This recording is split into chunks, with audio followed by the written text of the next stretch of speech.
नमस्कार दोस्तों, मैं राजा परिवेश आपका स्वागत करता हूं पढ़ाकू के साथ। आज के इस वीडियो में हम लोग पढ़ेंगे कि दो नंबर को स्वैप कैसे कर सकते हैं। ठीक है। और इसमें हम लोग डिफरेंट अप्रोचेस समझेंगे और लास्टली मैं आउटपुट आपको रन करके दिखाऊंगा कि कैसे आता है। ठीक है, तो चलिए बिना टाइम वेस्ट किए स्टार्ट करते हैं। Swap two numbers. ठीक है, तो इसमें हम लोग पहले इनपुट ले लिए हैं a इक्वल टू 4 और b इक्वल टू 7 और इसका आउटपुट आता है a equal to 7 and b equal to 4। That means a का वैल्यू b में चला गया और b का वैल्यू a में चला गया। तो देखते हैं यहाँ पे a का वैल्यू क्या था। a का वैल्यू यहाँ पे दिया हुआ था 4। ठीक है, बट अब a का वैल्यू किस में आ गया है, b में आ गया है। यहाँ पे देखते हैं आउटपुट, तो ये b में आ गया और b का वैल्यू जो चला गया है वो 7 जो a में चला गया है। ठीक है, तो इसको हम लोग तीन मेथड से सॉल्व करेंगे। यूजिंग थर्ड वेरिएबल, हम लोग इसमें एक थर्ड वेरिएबल बनाएंगे और उसको यूज करके नंबर को स्वैप करेंगे। Without using third variable solve करके देखेंगे। और एक ये जॉर ऑपरेशन यूज करके, ये सबसे इंपॉर्टेंट है क्योंकि ये सबसे ऑप्टिमाइज्ड है अभी तक का दो नंबर को स्वैप करने के लिए। ठीक है, तो ये तीनों मेथड हम लोग पढ़ेंगे क्योंकि इंटरव्यूअर किसी भी तरीके से आपको क्वेश्चन को सॉल्व करने के लिए बोल सकता है। Method one, using third variable. Third variable को यूज करके हम नंबर को स्वैप करके देखेंगे। तो इसका लॉजिक मैं यहाँ लिख रखा हूँ। ठीक है, यहाँ ए और बी ऑलरेडी दिया हुआ है, दो वेरिएबल तो हमारे पास पहले से है, इसलिए तीसरा वेरिएबल हमने लिया टेम्प और उसमें ए को स्टोर कर दिया और ए में फिर बी को स्टोर कर दिया और बी में फिर फाइनली जो टेम्प का वैल्यू था वो डाल दिया। ठीक है, तो इस तरह से हमारा नंबर स्वैप हो जाएगा। तो चलिए इसको देखते हैं हम इस एग्जांपल के साथ, जो इनपुट हम लोग यहाँ दे रखा है इसके साथ देखते हैं रन करके कि नंबर स्वैप होता है या नहीं। ठीक है, तो यहाँ पे एक हमने एक्स्ट्रा वेरिएबल बनाया है टेम्प नाम का, जिसमें हम लोगों ने ए का वैल्यू स्टोर किया है। ए का वैल्यू हम लोगों ने स्टोर किया है, तो ए का वैल्यू यहाँ पे क्या है 4। तो 4 हम लोगों ने यहाँ पे डाल दिया और फिर ए में हमारा बी का वैल्यू स्टोर है, तो यहाँ पे बी का वैल्यू क्या है 7। ठीक है, तो 7 को हम लोगों ने डाल दिया ए में और फिर बी इक्वल टू टेम्प दिया हुआ है, तो B equal to temp, temp का वैल्यू हमारे कहाँ कहाँ से मिलेगा, यहाँ से मिलेगा 4। 4 हमारा यहाँ से चला आया है यहाँ पे। तो अगर देखते हैं अब हमारा ए में 7 आ गया है, बी में 4 आ गया है, तो यही हमारा यहाँ पे आउटपुट आना चाहिए था। तो आप देख सकते हो कि यहाँ पे दोनों मैचिंग हो गया। दैट मीन्स हमारा नंबर स्वैप हो गया। तो ये वर्क कर गया। बट इसमें मोस्टली लोग इंटरव्यूअर पूछते हैं कि ये एक एक्स्ट्रा मेमोरी हम लोग यूज कर रहे हैं, राइट, टेम्प्ट हम लोग एक एक्स्ट्रा मेमोरी यूज कर रहे हैं, तो ये मेमोरी क्यों हम लोग वेस्ट करें। यहाँ पे एक्स्ट्रा मेमोरी जो यूज कर रहे हैं ये नहीं यूज करना चाहते हैं, तो वो बोलते हैं कि कुछ और मेथड से बना के दिखाओ। तो चलिए मैं दिखाता हूँ आपको सेकंड मेथड। सेकंड मेथड में हम लोग ने थर्ड वेरिएबल नहीं यूज किया है। Method two, without using third variable. Third variable को हम लोग यहाँ पे नहीं यूज करेंगे। मेथड वन में हम लोग ने क्या देखा था, थर्ड वेरिएबल को यूज करके हम लोग नंबर स्वैप किए थे। ठीक है, अब यहाँ पे थर्ड वेरिएबल की जगह पे हम लोग क्या करने वाले हैं, एडिशन और सब्ट्रैक्शन को यूज करेंगे। ठीक है, तो देखते हैं a equal to A plus B, ये यहाँ पे दिया हुआ है लेफ्ट साइड में। आप लेफ्ट वाले टेबल से लॉजिक से इसको मैच करना। ठीक है, अब यहाँ पे क्या है, a equal to A minus B दिया हुआ है। तो a का वैल्यू ऑलरेडी क्या दिया हुआ है, a का वैल्यू दिया हुआ है हमारा, ऊपर से आ गया a प्लस बी दिया हुआ है और फिर यहाँ पे माइनस बी है, तो माइनस बी हम लोग ने लगा दिया। तो लगाने के बाद क्या हो गया, हमारा b और b कट जाएगा, तो ये फाइनल क्या आ जाएगा हमारा a। ठीक है, तो b में a का वैल्यू स्टोर हो गया, दैट मीन्स ये तो स्टोर हो गया, मतलब स्वैप हो चुका है। अब a का वैल्यू स्वैप करना है, तो a के लिए क्या है a माइनस बी। तो करंटली अभी a का वैल्यू क्या है, a का वैल्यू हमारे पास a प्लस बी दिया हुआ है, तो a प्लस बी लिख दिया हम लोगों ने और यहाँ पे माइनस बी है, तो माइनस बी यहाँ पे करेंगे। बट बी की जगह पे बी का वैल्यू क्या दिया हुआ है अभी यहाँ पे, क्योंकि हम लोगों ने ऊपर में चेंज किया वैल्यू, तो बी का वैल्यू यहाँ पे ए दिया हुआ है, तो यहाँ पे ए लिख दिया हम लोगों ने। ठीक है, उसके बाद ये और ये कैंसिल आउट हो गया, तो ए का वैल्यू में बी स्टोर हो गया। तो इस तरह से हम लोगों ने नंबर स्वैप कर लिया, बी में ए का वैल्यू हो गया और ए में बी का वैल्यू हो गया, तो नंबर हमारा स्वैप हो गया। तो चलिए अब इसको देखते हैं हम, जो ये इनपुट एग्जाम्पल दिया हुआ है इससे देखते हैं रन करके कि हमारा आउटपुट सही आता है कि A equal to A plus B, तो ए हमारा 4 है और बी इक्वल टू 7 है, तो यहाँ टोटल आ गया हमारा 11। ठीक है, और फिर B equal to A minus B, तो ए हमारा क्या आ गया 11, 11 माइनस बी, बी यहाँ पे 7 दिया हुआ है, तो 11 माइनस 7 इक्वल टू 4 आ गया, तो बी का वैल्यू यहाँ पे 4 आ गया। अब आया A equal to A minus B, तो ए का वैल्यू क्या दिया हुआ है 11 यहाँ पे है, ठीक है, और बी का वैल्यू ये नहीं लेंगे, बी का वैल्यू 7 नहीं लेंगे। अब हमें यहाँ पे देखना पड़ेगा कि बी का वैल्यू मॉडिफाई हो गया 4 हो गया है, राइट, तो हम लेंगे 11 माइनस 4 इक्वल टू 7। तो आप देख सकते हो यही हमारा आउटपुट यहाँ पे था, ए इक्वल टू यहाँ पे 7 आएगा, तो ए इक्वल टू 7 आउटपुट में आया, और बी इक्वल टू 4 आया, तो बी इक्वल टू 4 आ गया। बट इस सेकंड मेथड का ना एक लिमिटेशन है, और वो क्या है वो समझते हैं। यहाँ पे बोल रहे हैं if the sum of a plus B का sum greater than the storage size of A आ जाए, ठीक है, देन इस कंडीशन में ये फेल हो जाएगा। तो यहाँ देखते हैं, अगर हमारा a प्लस बी जो यहाँ पे है, इसका सम जो आ जाए, और जो सम आया वो ए से ज्यादा बड़ा आ जाए, ए के स्टोरेज कैपेसिटी से ज्यादा बड़ा आ जाए, तो क्या होगा, उस कंडीशन में तो फेल हो जाएगा ना, क्योंकि ए प्लस बी सपोज दैट बहुत बड़ा बड़ा नंबर है, और ए जो इसका स्टोरेज टाइप है ए का, वो उस नंबर को स्टोर नहीं कर सकता, तो उस कंडीशन में क्या होगा, ये फेल हो जाएगा। तो ये एक लिमिटेशन है, ये छोटे नंबर के लिए ये मेथड काम करता है without using third variable, but बड़े नंबर के लिए ये माइट भी फेल हो सकता है।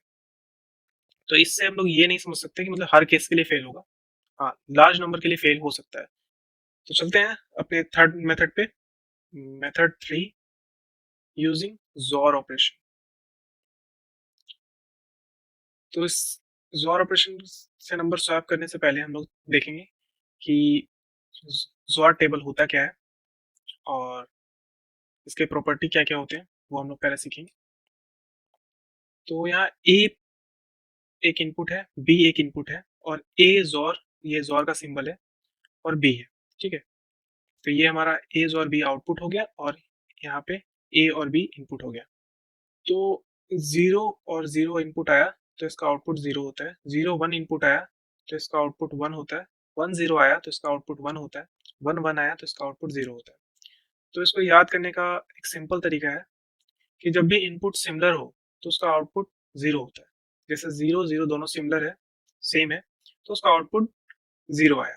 यहाँ 1 1 सेम है, सेम ही नंबर है, तो यहाँ पे आउटपुट 0 हुआ।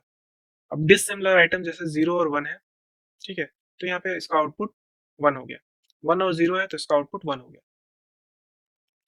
तो इस टेबल से ये प्रॉपर्टी डिराइव होती है, ठीक है। ए और ए होता है 0 होता है, ये याद रखना है, क्योंकि ये यही हम लोग यूज करके नंबर को स्वैप करेंगे। ये दो तीन प्रॉपर्टी जो भी है इसको ही यूज करके हम लोग ने नंबर को स्वैप करना है। तो ए और 0 हो गया ए, और 0 और ए इक्वल टू ए। तो ये आप देख रहे हो कि ए और 0 और 0 और ए, तो इसको ना हम लोग इंटरचेंज कर सकते हैं अपने प्लेस को, ए और 0 को हम लोग 0 और ए भी लिख सकते हैं। तो अभी हम लोगों ने क्या देखा, जोर टेबल देखा, उसके बाद जोर की प्रॉपर्टीज देखी। अब जोर का लॉजिक देखेंगे कि इसको यूज करके हम लोग नंबर को स्वैप कैसे कर सकते हैं।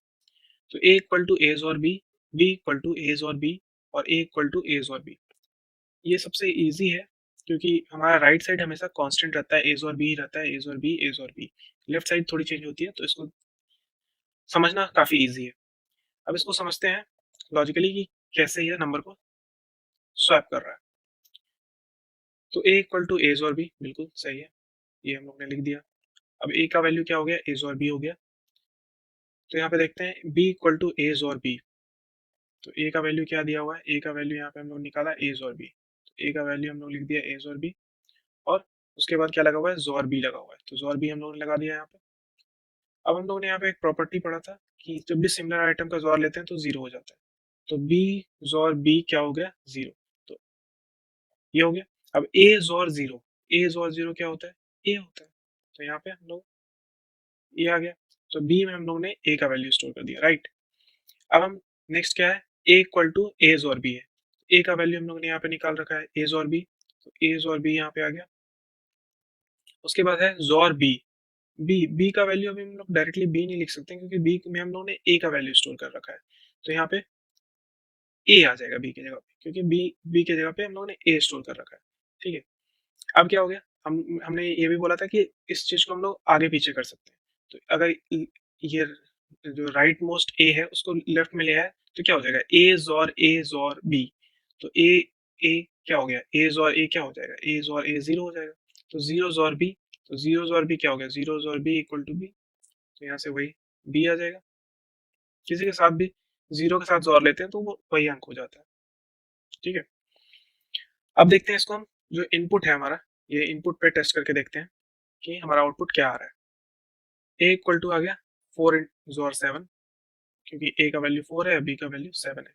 तो 4 जोर 7 आ गया। बी में क्या आ गया, ए का वैल्यू, अगर हम सेम चीज यहाँ पे हो रहा है, ए का वैल्यू 4 जोर 7 दिया हुआ है, और जोर बी, तो ये और ये कट जाएगा, तो ये आ गया 4। फिर आया ए में ए जोर बी दिया हुआ है, तो ए का वैल्यू ये आ गया, और जोर बी का वैल्यू क्या दिया हुआ है, बी का वैल्यू हम लोगों ने अभी निकाला है, बी का वैल्यू 4 आया, बी का वैल्यू 4 आया।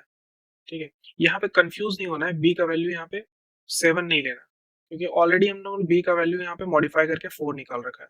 ठीक है, तो हम यहाँ पे 4 लेते हैं। अब ये 4 और 4 कैंसिल आउट हो जाएगा, तो बी का वैल्यू ए का वैल्यू 7 आ जाएगा। तो यहाँ पे देख सकते हो आप कि बी का वैल्यू 4 आ गया, जो हम यहाँ पे देख सकते हैं आउटपुट में हमारा 4 आ रहा है, और ए का वैल्यू जो आया वो 7 आ गया, तो यहाँ पे हम लोग आउटपुट का वैल्यू 7 देख सकते हैं। ठीक है, तो नंबर हमारा यहाँ पे स्वैप हो चुका है। तो जॉर यूज करके हम लोगों ने नंबर को स्वैप करना सीखा, और ये बहुत ही ऑप्टिमाइज सॉल्यूशन है और बहुत ही आसान तरीका है नंबर को स्वैप करने का। तो चलिए अब देखते हैं इसको कोड एडिटर पे रन करके, फुल कोड को रन करके देखते हैं, और लास्ट में मैं इस कोड का लिंक आपको दे दूंगा, आप वहां से देख पाओगे और रन कर पाओगे। ठीक है, तो चलिए शुरू करते हैं कोड एडिटर पे। स्वैप टू नंबर्स, यहाँ पे हमारा इनपुट दिया हुआ है a equal to 4, b equal to 7, and output a equal to 7, b equal to 4। तो यहाँ पे नंबर हमारा स्वैप हो गया, a का वैल्यू b में चला गया, b का वैल्यू a में चला गया। ठीक है, हम लोग ने यहाँ पे 3 मेथड पढ़े हैं। मेथड 1 है यूजिंग थर्ड वेरिएबल, मेथड 2 है without using third variable, and method 3 है यूजिंग जोर ऑपरेशन। तीनों मेथड यूज करके हम लोग नंबर स्वैप करना सीखेंगे। तो यहाँ पे मैंने किया क्या है, एक क्लास बनाया है, और क्लास का नाम दिया है स्वैप टू नंबर्स। ओके, और उसके बाद हम लोग ने उस क्लास का ऑब्जेक्ट बनाया है यहाँ पे, और ए और बी मैंने डिफॉल्ट वैल्यू लिया है, ए और बी का, ए का वैल्यू 4 लिया है और बी का वैल्यू 7 लिया है। ये मैंने जस्ट हेल्पर फंक्शन बनाया है, यह कुछ नहीं करता, system dot out dot print करता है, प्रिंट करता है एक फॉर्मेटेड वे में। मैं दिखा दूंगा लास्ट में मैं कैसे कर रहा हूँ। स्वैप टू नंबर्स, तो ये हमारा फंक्शन मैंने बनाया स्वैप टू नंबर्स नाम का, जो ए और बी को एक्सेप्ट करता है, एक दो इंटीजर को एक्सेप्ट करता है। ठीक है, और दोनों नंबर को स्वैप कर देता है यूजिंग थर्ड वेरिएबल। तो यहाँ मैंने क्या किया, ये लॉजिक हम लोगों ने अभी जस्ट पढ़ा है, और इसको मैंने एक फंक्शन से रैप कर दिया है जिसका नाम दे दिया है स्वैप टू नंबर्स। और ये दो इनपुट पैरामीटर एक्सेप्ट करता है, दोनों इंटीजर है, और इस दोनों नंबर को स्वैप करके प्रिंट करता है। तो चलिए अब इसका आउटपुट देखते हैं, इसका आउटपुट कैसा आता है। इसे रन करता हूँ इस फंक्शन को मैं। तो हमारा इनपुट क्या था, 4 और 7 था, तो यहाँ पे 4 और 7 इनपुट आ गया हमारा। ठीक है, और बी में आउटपुट देखो, देखते हैं तो स्वैप होके आ गया है, ए में पहले 4 था अब यहाँ पे 7 आ गया, और बी में पहले 7 था अब यहाँ पे 4 आ गया। तो यह कोड बिल्कुल रन हो रहा है by using third variable. Method 1 तो हम लोग ने रन करके देख लिया। अब देखते हैं हम लोग मेथड 2 को, जो है without using third variable. Third variable हम लोग यहाँ पे नहीं यूज कर रहे हैं, हम लोग समेशन यूज कर रहे हैं और सब्ट्रैक्शन यूज कर रहे हैं। तो यहाँ अगेन ये लॉजिक हम लोग ने पढ़ा था, और इसको मैंने एक फंक्शन से रैप किया जिसमें दो पैरेंथेसिस है, इंटीजर टाइप, जो ए और बी का वैल्यू एक्सेप्ट कर रहा है। तो चलिए अब इस कोड को रन करके देखते हैं। मैं जब तक कंसोल को क्लियर कर देता हूँ। अब इसे रन करते हैं, और ये रहा आउटपुट, और देख सकते हैं कि हमारा नंबर स्वैप हो चुका है। तो इस तरह से हम लोगों ने देखा कि विदाउट यूजिंग थर्ड वेरिएबल हम लोग कैसे नंबर को स्वैप कर सकते हैं। अब देखते हैं तीसरा मेथड जो हम लोगों ने पढ़ा था, यूजिंग जोर ऑपरेशन। तो जोर ऑपरेशन में क्या कर रहा हूँ, ये लॉजिक तो हम लोगों ने देखा ही था थियोरेटिकल वीडियो में कि कैसे नंबर स्वैप हो रहे हैं। इसको अगेन मैंने एक फंक्शन से रैप कर दिया और दो इनपुट, दो पैरेंथेसिस पास किया है जिसमें ए और बी का वैल्यू एक्सेप्ट हो रहा है। तो चलिए इसको रन करके देखते हैं। पहले मैं कंसोल क्लियर कर देता हूँ और फिर मैं इसको रन करता हूँ। तो ये देखिए हमारा नंबर स्वैप हो चुका है। ए में 4 था, अब 7 हो चुका है। बी में 7 था, अब 4 हो चुका है। तो नंबर हमारे यहाँ पे स्वैप हो चुका है। और इसमें मैं एक हेल्पर फंक्शन ऊपर जो बनाया था, ये मैं ऊपर में प्रिंट नंबर्स, ये बस कुछ नहीं करता, सारे इनपुट लेता है और उसको एक तरह से फॉर्मेट करके प्रिंट करता है। जो हमारा राइट साइड में ये जो फॉर्मेट होकर दिख रहा है ना, इनपुट सेक्शन बन के आ रहा है, आउटपुट सेक्शन बन के आ रहा है, वो सिंपल सा मैंने बनाया है। तो वो आप बनाना चाहो तो बना सकते हो, वरना यहीं पे आप system dot out dot print कर सकते हो। ठीक है। तो फाइनली गाइस अब हम लोगों ने इस कोड को रन करके भी देख लिया और हमारा आउटपुट सही आ रहा है। तीनों मेथड से सही आउटपुट आ रहा है। और इसमें जॉर ऑपरेशन सबसे इंपॉर्टेंट है, क्योंकि जनरली क्या होता है कि इंटरव्यू सबसे पहले पूछेंगे कि दो नंबर को आप स्वैप करके बताओ। ठीक है, आप नंबर स्वैप कर लोगे जनरली, आप थर्ड वेरिएबल से अगर ब्रूट फोर्स स्टार्ट करोगे, थर्ड वेरिएबल आप यूज करके बनाओगे। ठीक है, तो उसके बाद उनका अगला क्वेश्चन रहता है कि आप विदाउट यूजिंग थर्ड वेरिएबल बनाओ। तो आप अगर ये भी बना दिए तो वो बोलेंगे कि आप इसको और ऑप्टिमाइज करो। अगर आप इसे जॉर ऑपरेशन सॉल्व कर दिए तो ये हाईली ऑप्टिमाइज कोड हो जाएगा। तो गाइज उम्मीद करता हूँ कि ये वीडियो आपको पसंद आया होगा। अगर पसंद आया तो इस वीडियो को लाइक करें और इस चैनल को सब्सक्राइब करें। मिलते हैं अगले वीडियो में, तब तक के लिए बाय बाय।